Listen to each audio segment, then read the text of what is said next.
Hi friends, मैं हूँ dietitian Priyanka Verma और आप देख रहे हैं मेरा channel live fit and fine. Friends, आज हम बात करेंगे इंटरमिटेंट फास्टिंग के बारे में कि इंटरमिटेंट फास्टिंग क्या होता है, इसको हमें क्यों करना चाहिए, किन लोगों को इसको नहीं करना चाहिए और कैसे हम इसके रिजल्ट को मैक्सिमाइज कर सकते हैं। तो जानने के लिए वीडियो को लास्ट तक देखिएगा। इंटरमिटेंट फास्टिंग एक ईटिंग पैटर्न होता है जिसमें खाना खाने के बीच में एंड ना खाने के बीच में के टाइम को मैनेज करते हैं। ये बहुत सारे पैटर्न में किया जाता है, बहुत सारे रेशो में किया जाता है एंड इसको सभी लोग कर सकते हैं, लेकिन हाँ, कुछ लोग ऐसे भी होते हैं जिनको इंटरमिटेंट फास्टिंग नहीं करना चाहिए। तो आज के वीडियो में हम जानेंगे कि इंटरमिटेंट फास्टिंग के क्या क्या फायदे होते हैं, इसके कौन कौन से पैटर्न होते हैं, इसको रिजल्ट को कैसे मैक्सिमाइज कर सकते हैं, डूज एंड डोंट्स क्या है एंड किन लोगों को इंटरमिटेंट फास्टिंग नहीं करना चाहिए। No doubt friends, intermittent fasting के बहुत सारे फायदे होते हैं।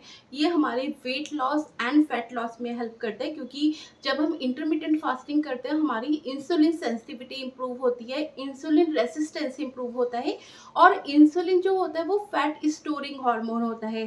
तो जब हम इंटरमिटेंट फास्टिंग करते हैं, क्योंकि हमारी इंसुलिन सेंसिटिविटी इंप्रूव होती है, हमारा वेट रिडक्शन स्टार्ट हो जाता है एंड इवन फैट रिडक्शन में ये बहुत ज़्यादा हेल्प करती है। इंसुलिन रेसिस्टेंस इंप्रूव होने की वजह से जो लोग प्री डायबिटीज़ की रेंज में आ जाते हैं उनका नॉर्मल होने लगता है शुगर। इवन जो लोग टाइप 2 डायबिटीज़ में भी होते हैं उनके भी, अगर वो ग्रेजुअली स्टार्ट करते हैं एंड विथ प्रोफेशनल एडवाइस के साथ स्टार्ट करते हैं तो उनके शुगर लेवल को भी नॉर्मल होने में बहुत हेल्प आता है। हमारा मेटाबॉलिक रेट इंक्रीज होने लगता है। रिसर्च में ये भी पाया गया है कि जब हम फास्टिंग करते हैं तो फास्टिंग ना सिर्फ हमारे मेटाबॉलिक रेट को इंक्रीज करती है, इंसुलिन हार्मोन, इंसुलिन की सेंसिटिविटी इंप्रूव करती है, इवन ये सेल्युलर हेल्थ में भी बहुत अच्छा रोल प्ले करती है। It is linked with cardiovascular health also. अगर आप फास्टिंग कर रहे हैं, ये आपके ब्लड प्रेशर को कम करने में एंड इवन कोलेस्ट्रॉल कम करने में हेल्प करती है। ये हमारी ह्यूमन ग्रोथ हार्मोन को इंक्रीज करती है। मतलब ह्यूमन ग्रोथ हार्मोन होता है जो 30 इयर्स प्लस होने पर हमारी बॉडी में कम हो जाता है और उसका सिक्रेशन कम हो जाता है, उसको इम्प्रूव करती है, जिसकी वजह से फैट मेटाबॉलिज्म अच्छा हो जाता है एंड बॉडी मसल बिल्डिंग में हेल्प करने लगती है। एंड इवन इंटरमिटेंट फास्टिंग आपकी ब्रेन फंक्शनिंग, ब्रेन हेल्थ के लिए बहुत अच्छी रहती है। इंटरमिटेंट फास्टिंग के काफ़ी सारे फायदे होते हैं और इसको अलग अलग पैटर्न में किया जाता है। अलग अलग पैटर्न मीन्स कि इसको अलग अलग इसकी विंडो रहती है। लाइक कुछ लोग 12:12 के साथ स्टार्ट करते हैं, कुछ लोग 14:10 के साथ स्टार्ट करते हैं एंड कुछ लोग 16:8 के साथ स्टार्ट करते हैं। तो बेसिकली अगर हम 12:12 की बात करें तो इसमें 12 आवर्स आपकी फास्टिंग विंडो होती है जिसमें आपको कुछ नहीं खाना होता और 12 आवर्स का आपका ईटिंग विंडो होता है जिसमें आप खाते हैं। सेकंड होता है 14:10 मीन्स 14 आवर्स का आपको फास्टिंग करना होता है एंड 10 आवर्स आपका ईटिंग विंडो होता है। एंड इसके अलावा एक और होता है 16:8 का विंडो, जिसमें कि 16 आवर्स आपको फास्टिंग करना होता है और 8 आवर्स आपको ईटिंग विंडो होता है।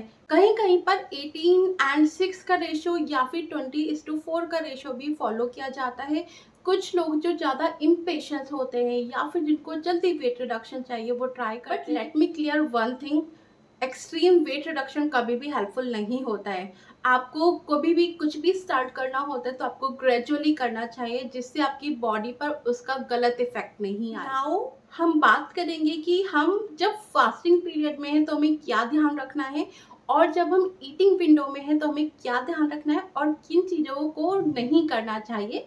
तो सबसे पहले जब आप फास्टिंग विंडो में होते हैं आपको ध्यान रखना होता है कि कुछ भी आप कार्ब्स कंटेनिंग फूड नहीं लो। उसमें आप कुछ भी लिक्विड ले सकते हो, जैसे आप पानी ज़्यादा से ज़्यादा लीजिए, क्योंकि पानी अगर आप लेते हो, हाइड्रेशन एक्चुअली आपकी सेलुलर हेल्थ को इम्प्रूव करता है। सेकंड, अगर आपको सुबह के टाइम, लाइक अगर सपोज आपने लेट डिनर किया और आप अपनी विंडो, मतलब अपना जो ईटिंग स्टार्ट करना चाहते हो वो थोड़ा लेट करना चाहते हो लेकिन आपको थोड़ा भूख लग जाता है, आप उसके टाइम पर ब्लैक कॉफ़ी ले सकते हो, एप्पल साइडर विनेगर ले सकते हो, प्लेन लेमन वाटर ले सकते हो, बट आपको कुछ भी उसमें शुगर वगैरह ऐड नहीं करना होता। एंड उसी तरह जब हम अपनी ईटिंग विंडो को स्टार्ट कर रहे हैं, मतलब हम अपने फास्ट को ब्रेक कर रहे हैं, हमें ध्यान रखना है कि हम कुछ भी जो इंटेक कर रहे हैं वो ग्रेजुअली हो और न्यूट्रिएंट डेंस हो। तो सबसे पहले अगर आप कुछ भी हैवी ले लोगे सडनली आपको ब्लोटिंग होने का चांसेस हो जाता है। 12:12 आवर्स का जो कर रहे हैं उनको फिर भी नहीं, लेकिन अगर कोई 14 या 16 आवर्स का कर रहा है उनको डेफिनेटली हो जाता है। तो आपको ट्राई करना है कि जब भी आप अपनी फास्ट को ब्रेक कर रहे हैं और ईटिंग विंडो में आ रहे हैं, आपको ध्यान रखना है कि कुछ आप लिक्विड से या फ्रूट से या नट से स्टार्ट करो। मे बी आप एक फ्रूट के साथ स्टार्ट कर सकते हो, डेट के साथ स्टार्ट कर सकते हो। जैसे रमजान में मुस्लिम लोग डेट के साथ अपनी विंडो को ओपन करते हैं, that is really healthy and good. तो आप डेट ले सकते हो, फ्रूट खा सकते हो, लेमन वाटर या कोकोनट वाटर के साथ स्टार्ट कर सकते हो। एंड उसके बाद आपको प्रोटीन डेंस फूड लेना चाहिए, जिससे कि क्योंकि हम जब हम अपनी फास्टिंग विंडो को ब्रेक करते हैं, ईटिंग पैटर्न पर आते हैं, हमारी बॉडी एक्चुअली प्रिपेयर होती है टू एब्सॉर्ब द न्यूट्रिएंट्स, और हमारी मसल बिल्डिंग के लिए भी अच्छा हो जाता है। हमारी जो बॉडी की फंक्शनिंग होती है उसमें प्रोटीन का बहुत अच्छा रोल होता है। तो अगर आप सुबह के टाइम जब भी आप अपनी फास्टिंग विंडो को ब्रेक कर रहे हैं, मतलब ईटिंग पैटर्न पर आ रहे हैं, आपको कुछ प्रोटीन डेंस लेना है। कुछ भी दाल कंटेनिंग नहीं लेकर ट्राई करो कि कुछ एनिमल सोर्स के साथ, मतलब आपको ध्यान रखना है कि कुछ भी आपको ब्लोटिंग करने वाला नहीं हो। अगर आप लेग्यूम्स वगैरह से स्टार्ट करते हो, ऑब्वियसली वो आपको थोड़ा ब्लोट कर सकता है, तो आप प्रोटीन ड्रिंक ले सकते हो या एग वगैरह ले सकते हो। उस टाइम लोगों को डाउट होता है कि अगर वो इंटरमिटेंट फास्टिंग कर रहे हैं तो उनको एक्सरसाइज करना चाहिए या नहीं करना चाहिए। तो इसका आंसर है यस, आपको एक्सरसाइज जरूर करना चाहिए, लेकिन आपको ध्यान रखना है कि आप किस टाइप का एक्सरसाइज कर रहे हो और किस टाइम कर रहे हो। तो ऑब्वियसली वॉक आप जरूर कर सकते हो, लेकिन अगर आपका प्लान है कि आपको कुछ हाई इंटेंस एक्सरसाइज करना है या मसल लिफ्टिंग वगैरह मतलब वेट लिफ्टिंग वगैरह करना है, तो आपको ट्राई करना है कि वो आप अपनी ईटिंग विंडो स्टार्ट होने के थोड़ा टाइम पहले करो। तो सपोज अगर आपका 10 बजे या 12 बजे स्टार्ट होने वाला है, तो सपोज आपका 10 बजे स्टार्ट हो रहा है लेट्स से, तो आपको जो एक्सरसाइज करना है वो 9:30 तक कंप्लीट करना है, जिससे कि आप उसके आधा घंटा के अंदर अंदर कुछ ले लो। और ऐसे अगर आप 12 बजे करने वाले हो अपना ईटिंग स्टार्ट, तो आपको 11:30 के अराउंड करना है। तो मीन्स ध्यान रखना है कि अगर आप एक्सरसाइज कर रहे हो तो उसके बाद बहुत ज़्यादा खाली पेट गैप नहीं होना चाहिए, वरना आपकी मसल ब्रेक हो सकता है। इवन आप लो फील करेंगे, आपको इरिटेबिलिटी और स्ट्रेस जैसी चीज़ें होने का। एज ए डाइटिशियन मुझे बोलना है, जो आपको ध्यान रखना चाहिए वो ये कि अगर आपको लगता है कि आपसे भूखा नहीं रहा जाता, अगर आपको इरिटेबिलिटी होने लगती है या फिर आप बैड फील करते हो और आपको खाने की डिमांड होती है, लेकिन आप पर्पसफुली अपने आप को स्टार्व कर रहे हो, आपको भूख तो लग रहा है लेकिन आप अपने आप को परेशान कर रहे हो कि नहीं खाना क्योंकि आपको वेट रिडक्शन करना है, तो प्लीज़ ऐसा मत करो। क्योंकि अगर आप अपने पर्पसफुली और अपनी बॉडी को स्टार्व फोर्सफुली करते हो, तो उसका एडवांटेज होने की जगह डिसएडवांटेज हो जाता है। क्योंकि ऐसे केस में हमारा, क्योंकि जो माइंड का कनेक्शन हमारी पूरी बॉडी से होता है, हमें रिजल्ट नहीं आते। क्योंकि अगर हमारा माइंड परेशान है, तो माइंड परेशान होने से हमारी जो पूरी बॉडी की फंक्शनिंग होती है वो प्रॉपर नहीं होगी। मीन्स आपका कॉर्टिसोल लेवल रिलीज होगा। कॉर्टिसोल स्ट्रेस हार्मोन होता है जो अगेन आपकी फैट स्टोरिंग में हेल्प करता है। उस केस में इवन वेट कम होने की बजाय आपका ज़्यादा हो सकता है, एंड आपको हार्मोनल इम्बैलेंसेस के भी चांसेस हो सकते हैं। बट हाँ, अगर आप उसे ग्रेजुअली स्टार्ट कर रहे हैं, आप मेंटली प्रिपेयर होते हैं, आप इसको इंजॉय कर रहे हैं, तब आप जरूर कीजिए, आपको बेनिफिट आएगा ही आएगा। सो फ्रेंड्स, इंटरमिटेंट फास्टिंग के बहुत सारे फायदे होते हैं। हमारे इंसुलिन सेंसिटिविटी इंक्रीज करता है, वेट रिडक्शन को हेल्प करता है, फैट मेटाबॉलिज्म इंप्रूव करता है, एंड इवन हमारी बॉडी ऑटोफेजी जिसको बोला जाता है, मीन्स हमारी बॉडी की जो डेड सेल्स है उसको बॉडी से नेचुरली रिमूव करने में ही हेल्प करता है।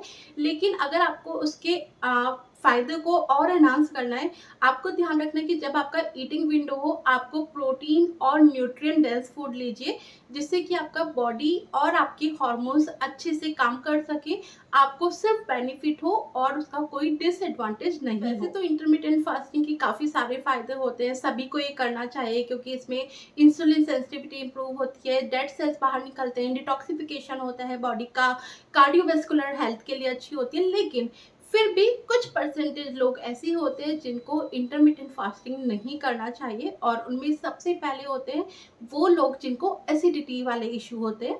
मतलब अगर किसी को एसिडिटी इशू है या रिफ्लेक्स डिसीज है, उनको इंटरमिटेंट नहीं करना चाहिए, क्योंकि वो आपकी और रिफ्लेक्स और एसिडिटी को ट्रिगर कर सकता है। इसके अलावा अगर आप प्रेग्नेंट या लैक्टेटिंग मदर हैं तो आपको इंटरमिटेंट फास्टिंग नहीं करना चाहिए, या फिर ऐसे लोग जो कि टाइप 1 डायबिटिक है उनको इंटरमिटेंट फास्टिंग बिल्कुल भी एडवाइजेबल नहीं होता। अगर आपको एंजाइटी इश्यूज है तब भी आपको इंटरमिटेंट फास्टिंग को अवॉइड करना चाहिए, क्योंकि एंजाइटी इश्यू में भी हमारी बॉडी ग्लूकोज की, हमारी बॉडी फूड की डिमांड करती है, और अगर आप नहीं लेते तो इवन वो भी आपके इश्यूज ट्रिगर हो सकते हैं। So friends, no doubt intermittent fasting काफ़ी अच्छी चीज़ है, मोस्टली लोग इसको कर सकते हैं। तो अगर आपको भी आगे किसी को शेयर करना है तो आप इसको शेयर कीजिए, ज़्यादा से ज़्यादा शेयर कीजिए, आई विल से। एंड मेरे चैनल को सब्सक्राइब कीजिए। कोई भी अगर आपको डाइट से, एक्सरसाइज से रिलेटेड, इंटरमिटेंट फास्टिंग से रिलेटेड कुछ भी क्वेश्चन है, आप मुझे कमेंट कर सकते हैं। मैं अपना बेस्ट ट्राई करूँगी आपको रिप्लाई करने का। एंड अभी के लिए बाय, मिलते हैं नए वीक में नए टॉपिक के साथ, तब तक के लिए गुड बाय।